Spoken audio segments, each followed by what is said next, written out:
Hey, what's up, guys? Godzilla, man. When I was a kid, there was Godzilla movies were like the best thing on television, man. No, without a doubt, without a doubt. And these are like my favorite of the Godzilla films, but they're all good. Even the ones, even the one with Minya. Actually, the one with Minya and the little kid who comes home from school and gets bullied. Well, uh, that one still has a lot of appeal to me as well, along with other ones. But these are like the best ones. These are the ones that really, I guess you'd say, made an impression. Of course, the original, and I got Nakajima's autograph on this about 6 years ago in Monster Mania. I met him. It was really cool. Rest in peace. He was the guy that played Godzilla in the suit and many others. Very difficult. That thing was very heavy. But with the film, what can I say about the film? Everyone knows it's a dark, brooding film.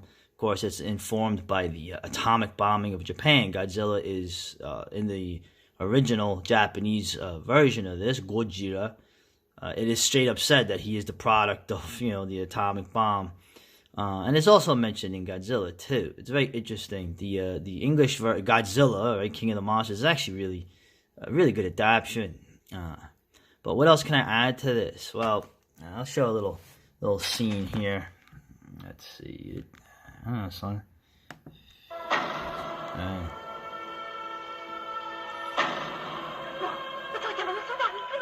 Nice. You see that scene right there? That's evocative of Tokyo burning, of what happened in March of 1945. The firebombing of Tokyo is, like I keep bringing up, is the single largest killing event in the history of the world. And other than in military history circles, this is almost never mentioned in the public consensus. Okay? The atomic bombing was horrible. I'm going to do a video on Japanese war films from the Japanese perspective, war films from the Italian perspective, of course, war films from the German perspective. Two of those nationalities I've mentioned are what I'm made up of, and I'm not part Japanese, but you get a sense of this where you're instead of dropping a giant bomb on people, you're dropping jellied phosphorus and incendiaries on people with the intent of just burning them all up. Why that is not brought up in any moral context, because in war there's no morals. War is just the struggle for survival. But it's just interesting how a lot of that informs Godzilla, King of the Monsters, or Gojira. The scenes of Tokyo in flames. When Steve Martin says Tokyo is bathed in a sea of flames, it had happened 10 years before, for real. But anyway, so now King Kong vs. Godzilla. A lot of people hate this movie. Most of these films have a very serious tone. Very, very, very serious. This is what gets people with the Japanese films. You have giant, rubber monsters, to quote the MST3K idiots. And they're actually not rubber, but and they're evoking pathos. The Japanese have this skill. It requires a degree of earnestness infused in basically miniature models and guys duking it out. King Kong vs. Godzilla, though, is a little different. It's actually a lot of fun. It's a fun movie. So, and it gets maligned a lot for many reasons, but it shouldn't. It shouldn't. It's obviously, I'm not even going to bring up the fact that you have a King Kong vs. Godzilla vs. Kong movie has come out. And I hear it's good, but you know what? I'll get around to seeing it. But I'll show you the trailer. Look how crazy this is.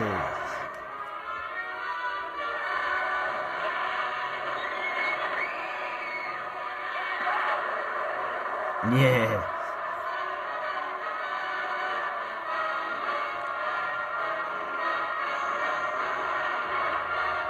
Yeah.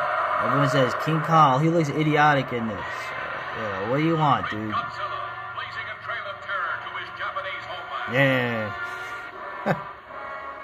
Captain, water in the conning tower. Yeah, take that, round eye. Roaring defiance. defiance to the only enemy on Earth strong enough to challenge him. The unconquerable King Kong, giant gorilla god of the Uncomfortable. paradise, where Here comes an uncomfortable scene right now. ritual sacrifice Oops. to his brute embrace. And there actually is people talking about that, but not on this vid. He is sheer brute force, Hey, Mac. while Kong is a thinking animal. His brain is considerably larger. About 10 I remember as a times kid the getting size mad of at that. his I'm like, gross why is he saying Kong's smarter than Godzilla? So I was on Godzilla's side when I was No younger. doubt that they will But attempt now to I am destroy definitely on Team Kong. King Yeah. Kong versus Godzilla, heading for their colossal collision, shattering every Dude, obstacle that stands when they between fight, them King and Kong the grabs a fantastic friggin' rampage tree of and jams it annihilation down every his corner of throat. the film. It's like, I must have seen this movie about 12 times, but, you know, now with the movie coming out, it's now, yeah. Godzilla destroy an And entire I'll army. also mention the See King Kong trapped by the blazing barrier of Godzilla the costume in this film. But nothing, Right. nobody can stop the great That's right. showdown. When Fight. King Kong and Godzilla meet to fight for survival of the fittest. That's it. Survival of the fittest. That's all this world is, bro. Yeah. It dwarfs every wonder this screen has ever shown before. Alright. Yeah. This film actually, when I think about it, right? Look, when I think about another favorite movie of mine is Frankenstein meets the Wolfman. The monster mashes they had actually really lived up to the hype. And so King Kong vs. Godzilla, lots of fun. I think I actually might watch it tonight since I'm off from work. Now, I'll go through the rest of these. Of course, Mothra vs. Godzilla. Now, some people say that this is the best film, and it really is, actually. It probably is the best Godzilla film. Godzilla is still sort of the villain in this, and Mothra, is a female goddess moth. Okay? I know that sounds crazy. It was released as Godzilla versus the Thing. Now, originally I thought that was because, imagine you say Godzilla versus the giant moth. People would be like, what?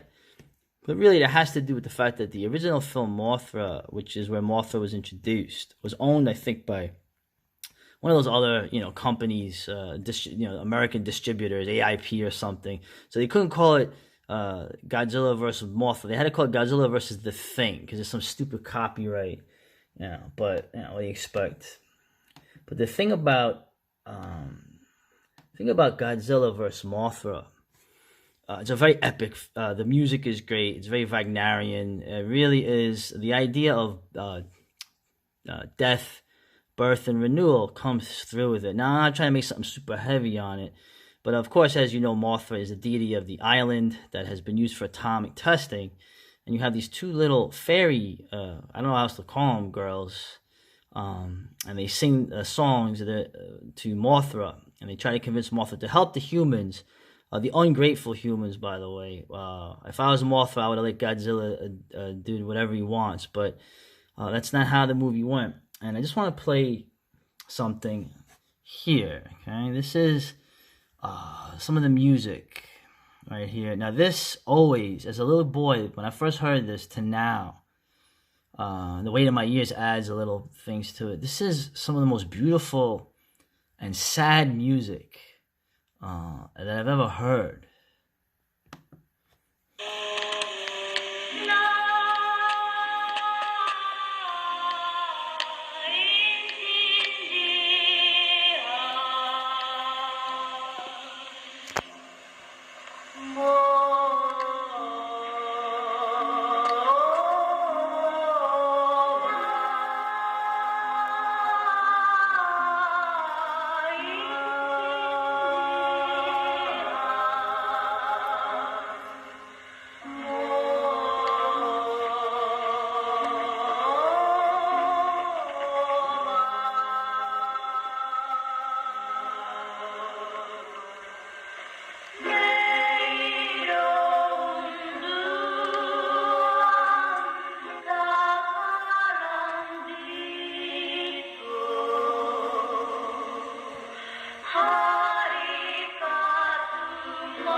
And there they are. The singing team of the Peanuts, who are now both deceased. Rest in peace. Yeah, the weight of my years and certain events have made that hearing that song a little more poignant. But and the film, of course, is interesting too. How Godzilla actually, Mothra dies, but Mothra's offspring get revenge. It's actually a really, really good film. It's as good as they say. So now, getting through this, Godzilla Invasion of the Astro Monster, Godzilla vs. Monster X, has Rodan in it, has King Ghidorah, right? They always use Ghidorah a lot. This film it's a lot of fun. Having the same monsters. I mean, technically there's one less monster than the previous film. But the way it's done, the science fiction aspect of it, the beautiful, beautiful Kumi Mizuno plays the alien woman who's torn. And of course, Nick Adams, right? Always a big fan of Nick Adams, the little tough guy. Everything they said about Nick Adams, however he was in the United States with drugs or other things, the Japanese always spoke very highly of Nick Adams as an actor. He was in two other films, obviously Godzilla vs. Frankenstein, but he was also in an action film that was never dubbed, and I'd like to see that. The Japanese always spoke highly of Nick, very polite, a very respectful man. Okay, so I'll let that speak for itself. But lots of fun. Then of course this one, right? My New York people remember. Well, probably everyone had this. Destroy All Monsters. This was the final film they would show on Monster Week. This would be on Fridays. Destroy All Monsters. The future, 1999, where humanity finally gets the monsters on the island and controls them there. It's actually, looking at it now, it is kind of, I don't like that the humans have all the monsters sort of trapped on Monster Island, okay? But then when they get invaded by aliens, they need these monsters to defeat them. But the one aspect I do like is the humans in this actually have more. The technology is at the point, right? They all thought they'd be in space in the future. These men, the humans are able to fight, and have more of an input into the battles. You get the SY-3, the awesome space fighter jet that's in the middle of the action, and you have the music, the friggin' theme song of this, the Destroy All Monsters, is very much, very militaristic theme. Akira Ifukube wrote a lot of these kind of songs. Like I said, he was in the military like these other guys were. His songs were always dedicated to the brave Earth forces that were trying to stop these threats, and many times not succeeding. But I always liked that. I always thought it was interesting that he had mentioned that. And rounding it out, the last Godzilla film of the old era, I think they call it the Showa era, but I just call it the old Godzilla. This came out in 76 or 74. They used to show this too. This is the second film with Mechagodzilla and Titanosaurus. This is also Inishiro Honda did this. He directed the last Godzilla film of this time. This is a very dark film, just like the first one, roundabout. Even though you have aliens and goofy aliens and whatnot, it's a very dark film. Katsura, the daughter in that, is a very tragic figure. And the battle scenes are just ridiculous, but there's a real dark feeling to this. To round out the Godzilla films of the original era. Yep. They're some of the best films ever made, and they will continue on later.